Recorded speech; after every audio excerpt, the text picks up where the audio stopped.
In this video, we are going to discuss the topic powers and the functions of the president. यानी भारत के राष्ट्रपति की क्या powers है, क्या शक्तियां हैं और उनके फंक्शंस क्या है, यानी कि उनके काम क्या है। तो यहाँ पर हम लोग डिस्कस करेंगे पावर्स एंड फंक्शंस के बारे में।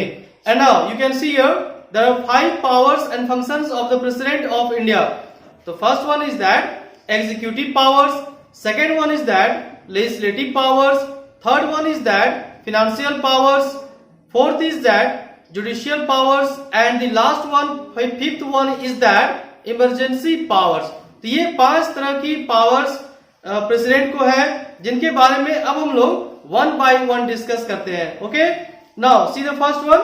First of all let's talk about the executive powers. तो यहाँ पर कार्यपालिका शक्तियों के तहत में कैसे कैसे पावर्स यहाँ पर दिए गए हैं इसके बारे में हम लोग यहाँ पर जानेंगे। तो यहाँ पर 3 तरह के पावर है एग्जीक्यूटिव पावर्स के अंडर में, जैसे कि all the administrative decisions are taken in her और his name.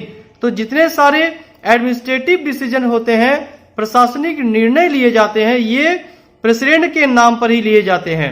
Now second one is that कि ही और she makes all the important appointments. तो जितने सारे इंपॉर्टेंट अपॉइंटमेंट्स होते हैं, जितनी महत्वपूर्ण नियुक्तियां होती है, ये प्रेसिडेंट ही करती है। यहां पर एग्जांपल में दी गई है माय डियर, जैसे प्राइम मिनिस्टर है, काउंसिल ऑफ मिनिस्टर्स है, गवर्नर्स है, चीफ जस्टिस एंड जजेस of the supreme court and the high courts, controller and auditor general of India and attorney general of India. ये जितने सारे पोस्ट है, इनकी नियुक्तियां कौन करती है, अपॉइंटमेंट्स कौन करते हैं, तो प्रेसिडेंट करते हैं। Now third one is that कि ही और शी और he is the supreme commander of India's defence forces.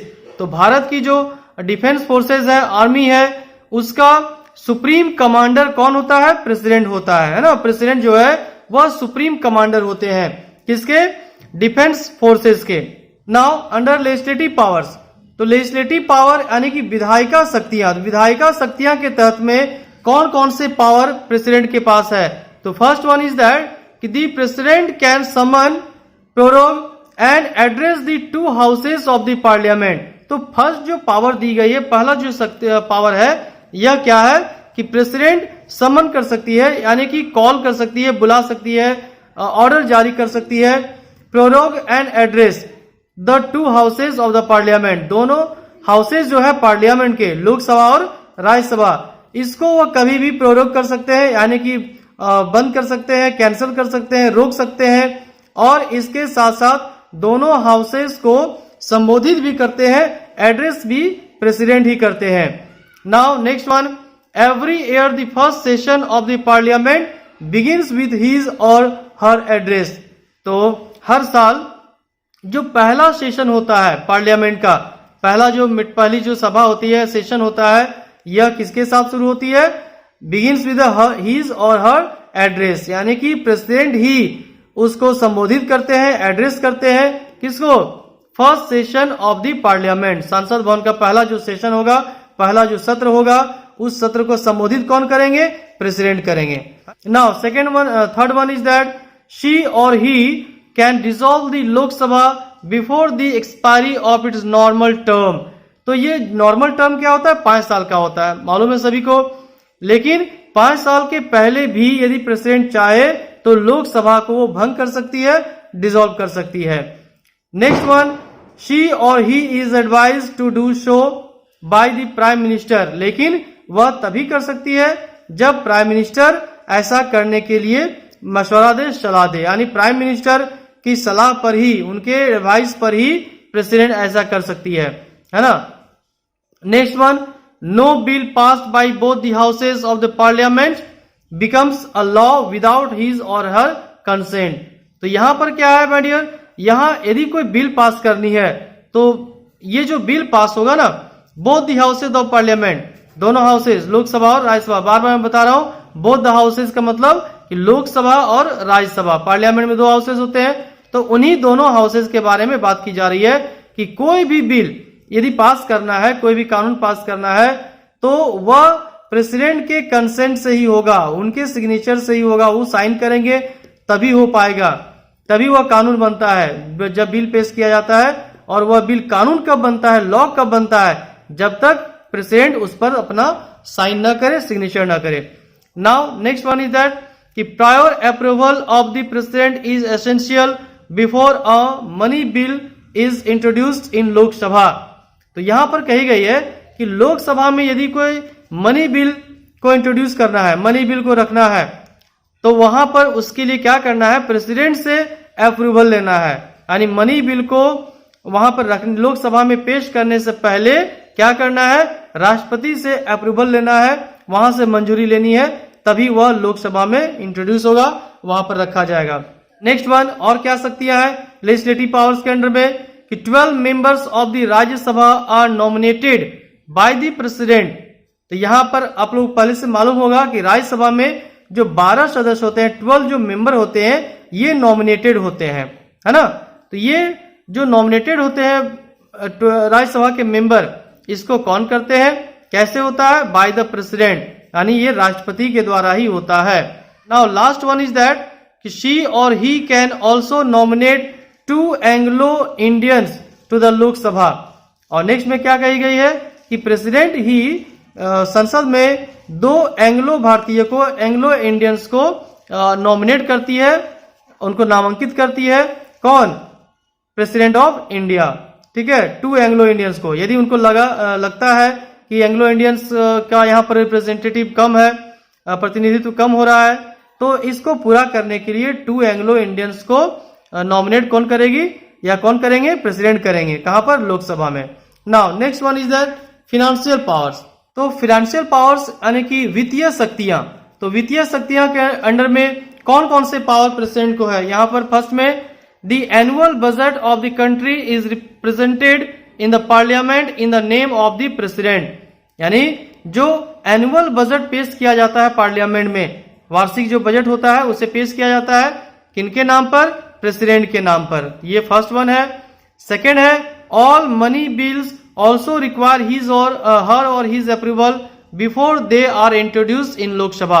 तो लोकसभा में किसी भी मनी बिल को पेश जब किया जाता है तो उसके लिए प्रेसिडेंट से अप्रूवल लेना पड़ता है, वहां से अनुमति लेनी पड़ती है। ये पावर हो गया किसके अंडर में, फिनेंशियल पावर्स के अंडर में। Now see the next is that कि शी और he has the power to appoint members of the finance commission. तो जो फाइनेंस कमीशन के जो मेंबर होते हैं, सदस्य होते हैं, उनको भी अपॉइंट करते हैं कौन, प्रेसिडेंट करते हैं। In case certain extraordinary situation arise the president can sanction money to the government out of contingency fund to meet this situation.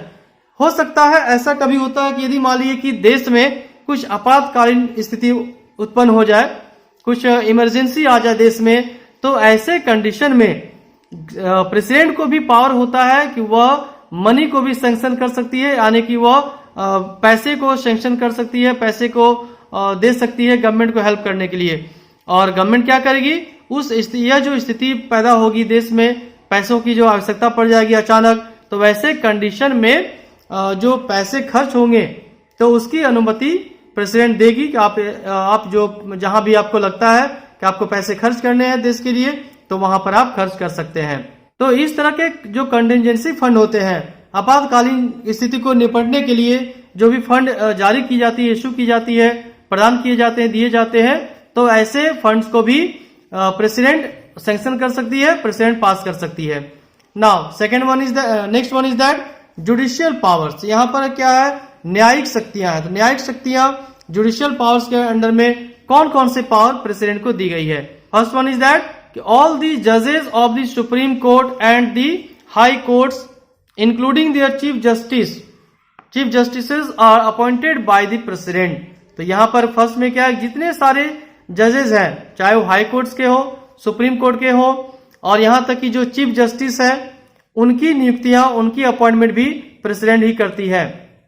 Next one, the president has the power to reduce the sentence और grant pardon और amnesty.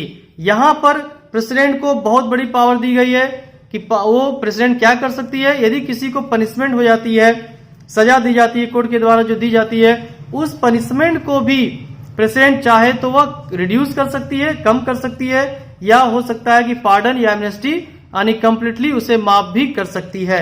ये power president को दी गई है judicial power के under में। Now next one, she और he can change the death sentence or can postpone it also. Next में जो प्रेसिडेंट को पावर दी गई है वह क्या है कि यदि किसी को मृत्यु सजा भी दी गई हो, डेथ सेंटेंस भी दी गई है, तो उस डेथ सेंटेंस को भी रोक सकती है प्रेसिडेंट, पोस्टपोन कर सकती है या माफ भी कर सकती है। तो ये पावर प्रेसिडेंट के पास ही केवल दी गई है जो जुडिशियल पावर के अंडर में आती है। Now next one is emergency powers, यानी कि आपातकालीन शक्तियां। तो आपातकालीन शक्तियों के अंदर में कौन कौन से पावर दिए गए हैं? National emergency, breakdown of constitutional machinery in a state, and third one is that financial emergency. ये 3 तरह की शक्तियां दी गई है, पावर्स दिए गए हैं। अब ये क्या क्या है? तो नेशनल इमरजेंसी कौन से कंडीशन में होती है?